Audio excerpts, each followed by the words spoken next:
Baik, perkenalkan nama saya Des Monika, saya dari tingkat 1 D3 Keperawatan Sidikes Putra Sarinden. Di sini saya akan membuat video untuk menjelaskan beberapa model konsep para ahli yang menjelaskan tentang konsep keperawatan. Ditinjau dari sejarah menunjukkan bahwa keperawatan telah menyusun pengetahuan keperawatan yang sedang berkembang. Konsep dan teori keperawatan telah berkembang sejak zaman Nightingale, seorang yang telah mendirikan keperawatan berkata dengan penuh keyakinan tentang keperawatan sebagai profesi yang membentuk pengetahuan yang membuat berbeda dengan pengetahuan dokter.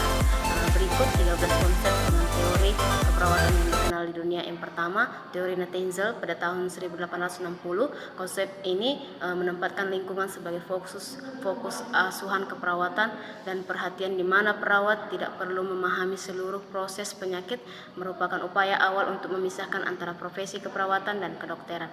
Tujuan dari teori Nightingale ini adalah untuk memfasilitasi proses penyembuhan tubuh dengan memanipulasi lingkungan klien. Lingkungan klien dimanipulasi untuk mendapatkan ketenangan, nutrisi, kebersihan, cahaya, kenyamanan, sosialisasi, dan harapan yang sesuai. Yang kedua adalah teori Piplau pada tahun 1952. Teori ini berfokus pada individu perawat dan proses interaktif yang dihasilkan hubungan antara perawat dengan klien. Klien adalah individu dengan kebutuhan perasaan, dan keperawatan adalah proses interpersonal dan terapeutik. Hubungan antara perawat dan klien bersama-sama mendefinisikan masalah dan menyelesaikan masalah.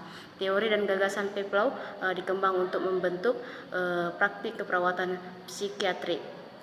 Yang ketiga adalah teori Henderson pada tahun 1952.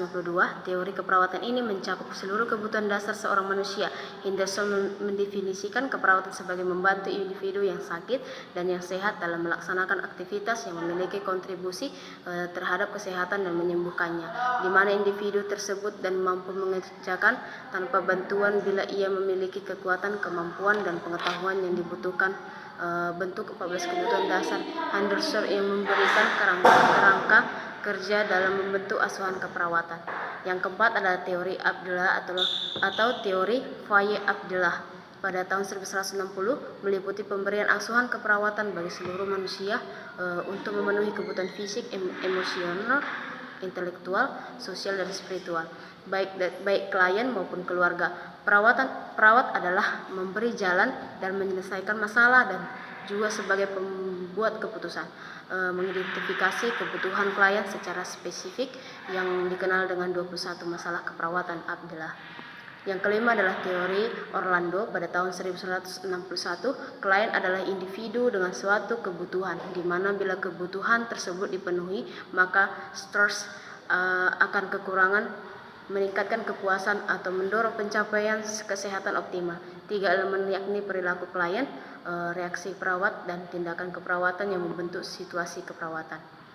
Yang keenam adalah teori Levine pada tahun 1966, menggambarkan klien sebagai makhluk hidup terintegritas yang saling berinteraksi dan beradaptasi terhadap lingkungan. Percaya bahwa aktivitas keperawatan merupakan aktivitas konservasi dengan observasi energi sebagai pertimbangan utama. 4 prinsip konservasi dalam keperawatan yakni energi klien, struktur integritas personal, dan integritas sosial. Yang ketujuh adalah teori Johnson pada tahun 1968. Teori Dorothy Johnson ini memfokus pada bagaimana klien beradaptasi terhadap kondisi sakitnya dan bagaimana stres aktual dan potensi dalam mempengaruhi kemampuan beradaptasi. Tujuan keperawatan dalam teori ini adalah menurunkan stres sehingga klien dapat bergerak lebih mudah melewati masa penyembuhannya. Kerangka dari kebutuhan dasar ini memfokus pada tujuan kategori perilaku. Tujuan individu adalah untuk mencapai keseimbangan perilaku dan kondisi yang stabil melalui penyelarasan dan adaptasi terhadap tekanan tertentu. Yang kedelapan adalah teori Rogers pada tahun 1970, mempertimbangkan manusia atau kesatuan manusia sebagai sumber energi yang menyatu dengan alam semesta. Tujuan keperawatan adalah untuk mempertahankan dan meningkatkan kesehatan, mencegah kesakitan, dan merawat serta merehabilitasi klien yang sakit dan tidak mampu dengan pendekatan humanistik keperawatan. Manusia utuh meliputi proses sepanjang hidup. klien secara terus-menerus berubah dan menyelaraskan dengan lingkungan. Yang kesembilan adalah teori Orem pada tahun 1971. Dorothy Orem mengembangkan definisi keperawatan yang menekankan pada hubungan klien tentang perawatan diri sendiri. Perawat bertugas merawat dan membantu klien mencapai perawat diri secara total. Menurut Orem, asuran keperawatan diperlukan ketika klien tidak mampu memenuhi kebutuhan biologis, psikologis, perkembangan, dan sosiologis. Yang ke-10 ada teori King pada tahun 1971. Klien berfokus pada integrasi 3 sistem personal, sistem interpersonal, dan sistem sosial. Ketiganya membentuk hubungan sosial antara perawat dan klien. Tujuannya adalah untuk memanfaatkan komunikasi dan membantu klien mencapai kepada adaptasi positif terhadap lingkungan. Yang ke-11 adalah teori Neumann pada tahun 1972. Betul Neumann mendefinisikan manusia secara utuh merupakan gabungan dari konsep holistik dan pendekatan sistem terbuka.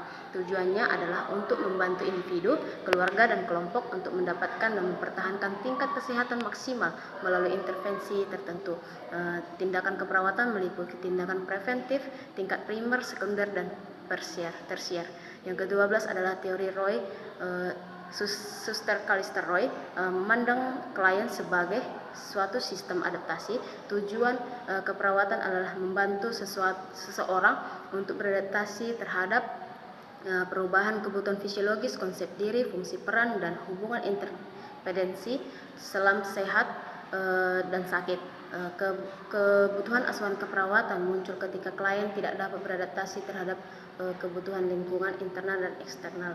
Yang ke-13 adalah teori Jane Watson pada tahun 1979 tentang asuhan keperawatan berubah untuk mendefinisikan hasil dari aktivitas keperawatan dan berhubungan dengan aspek humanistik dan kehidupan. Perawat harus memberikan kenyamanan dan perhatian serta empati pada klien dan keluarga. Teori ini mencakup filosofi dan ilmu tentang caring. Caring merupakan proses interpersonal yang terdiri dari intervensi yang menghasilkan pemenuhan kebutuhan manusia. Sekian dari penjelasan dari 13 teori. Semoga bermanfaat untuk saudara sekalian. Terima kasih. See you, goodbye.